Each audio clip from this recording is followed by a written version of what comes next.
He conceded there may be, the people that are dead there, they have died through bomb and through blast effects.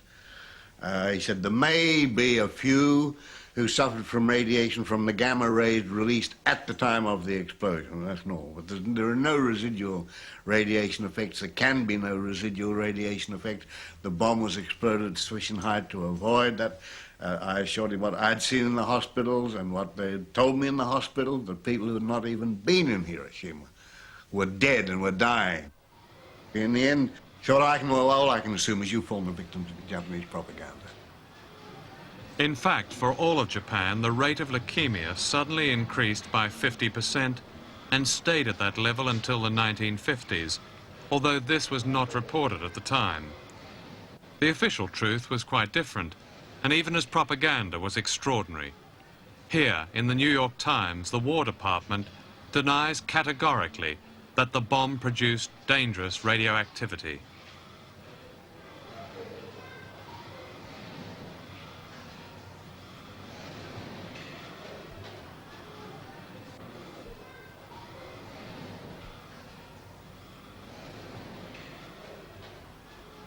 Today in Japan, they are still dying. This is the atomic bomb hospital in Hiroshima, where last year, as every year, more than 1,000 people died from cancers resulting from that one bomb.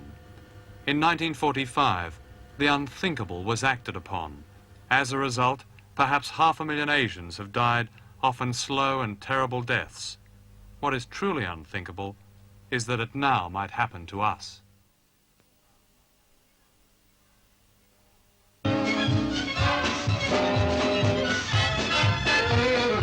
This was America after the Second World War, victorious and rich and untouched by war. This was Russia at the same time, victorious and utterly devastated.